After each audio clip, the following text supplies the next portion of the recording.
welcome to the Yes Online English channel. I'm Daniel. In my last video, I briefly talked about 4 of the tenses which are used in the English language. The tenses were present simple, future simple, past simple, and past continuous.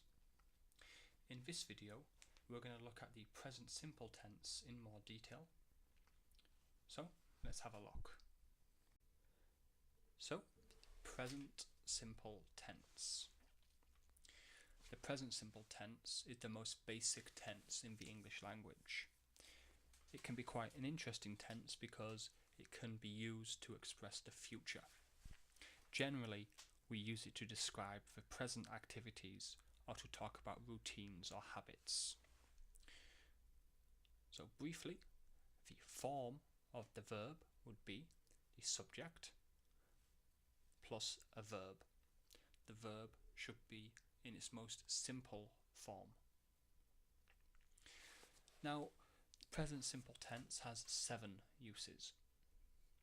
The first, facts, generalizations, and universal truths. The second, habits and routines. The third, permanent situations. Fourth, events that are certain to happen. The fifth, arrangements that we cannot change. As an example here, timetables and official meetings. The sixth, state verbs. Example, be, have, suppose, know. And the last, narrations, instructions, and commentaries. Apart from the ones I've just mentioned, the tense is also used in the zero conditional, first conditional, and in sentences after when, before, till, after, and as soon as. Okay, the first use for the present simple tense is for facts, generalizations, and universal truths. So we use the present simple tense to talk about universal truths, like the laws of nature, or things we believe to be true, or not true. It's also used to generalize about something or somebody. So here are a few examples. So, it's a big house.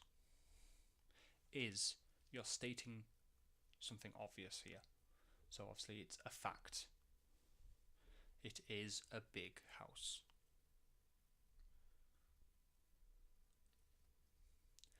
The earth goes around the sun. This is a universal truth and a fact. Nearly everybody knows the earth goes around the sun. It's a fact. It's universal.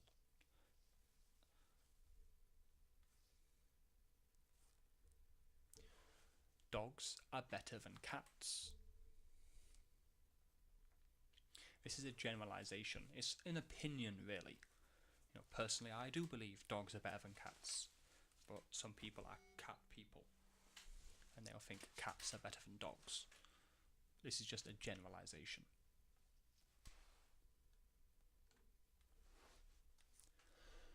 Water boils at 100 degrees Celsius. This is a universal truth.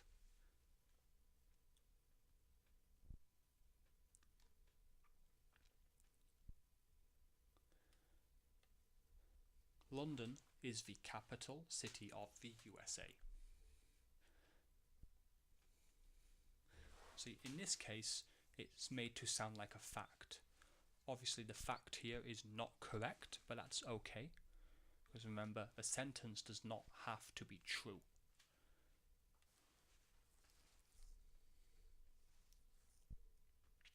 The second use is habits and routines.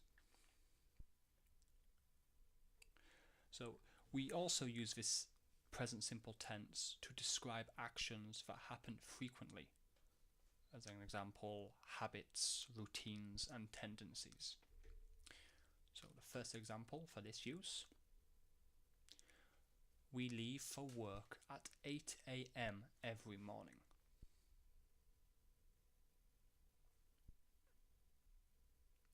So this is a routine. If you do it every day, then it's a routine.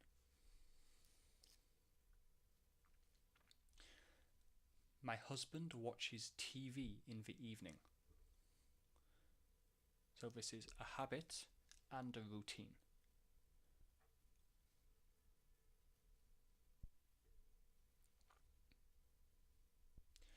Jack rarely visits his sick mother.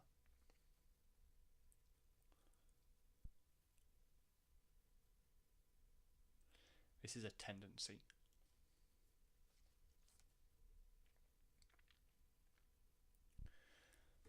The present simple tense is often used with adverbs of frequency.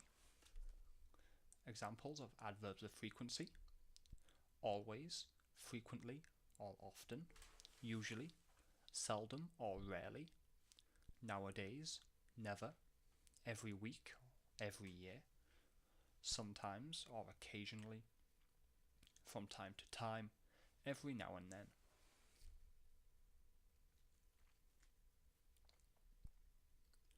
The third use for the present simple tense is permanent situations. So we use the present simple tense to talk about situations in life which last for a relatively long time. An example: I live in Paris. Obviously, if you live somewhere, it tends to be for a long time.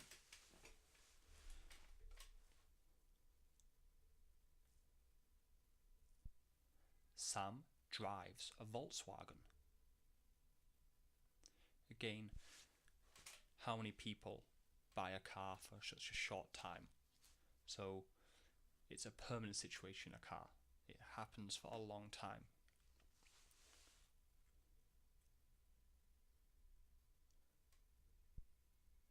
He works as a firefighter. Again, your job tends to last for a long time.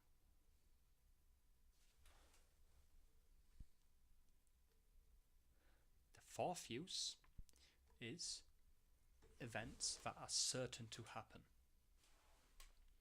So we use the present simple tense when an event is certain to happen in the future. As an example, my grandmother turns 90 this May. So no matter what, this will happen.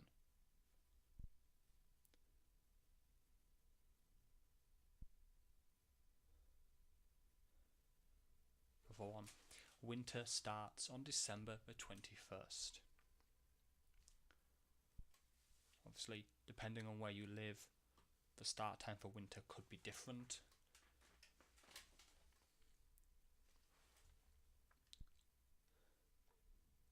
And the fifth use is for state verbs. You should use the present simple tense for state verbs, like I like swimming.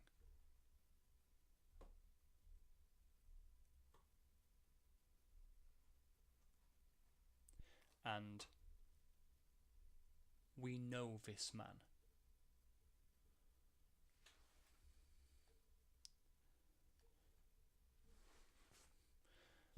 But also, some of the verbs used in the simple form can also appear in the continuous form. This is typically when they have an active meaning or emphasized change. As an example, I'm thinking of moving to San Francisco. Or I'm loving your new hairdo.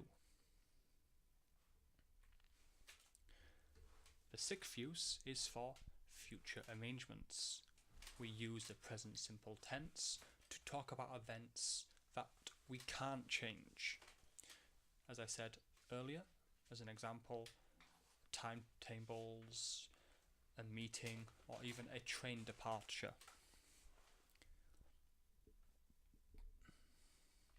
So the meeting starts at 4 p.m. And obviously, unless you're the boss, you can't change this time.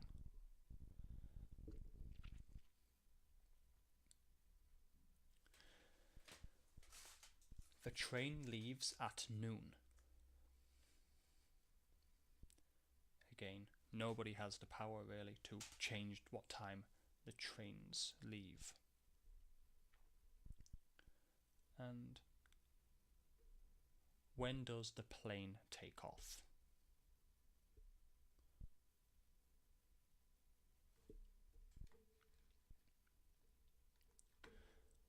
And the last use 7, is for narrations, instructions, and commentaries.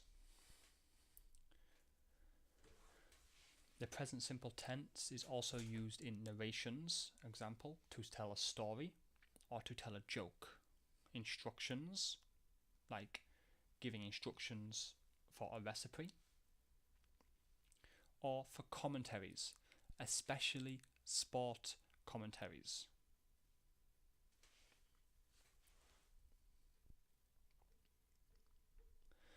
So there are the 7 uses of the present simple tense. Now let's have a look at the present simple form when it's used as a declaration, a declarative sentence. Still the same form, subject plus the verb in its present form. Example, a dog is an animal. So this is the first use. This is a truth, a universal fact. Dogs are animals.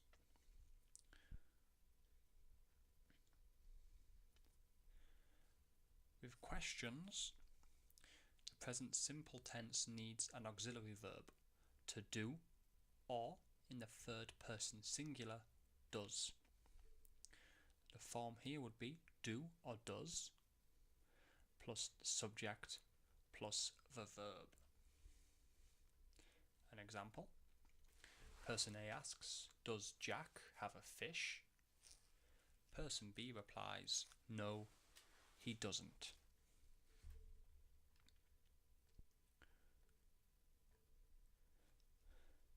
When asking a question, the verb does not conjugate. Does she have a dog is correct. Does she has a dog? Not correct. For the verb to be, we do not use an auxiliary verb. Is he tall is correct, while does he be tall doesn't make sense. And the last one, negative sentences. This is the subject plus don't or doesn't and the verb in its present form. They don't like the rain. Thanks for watching. If you like the video, please click like, it'd be very much appreciated.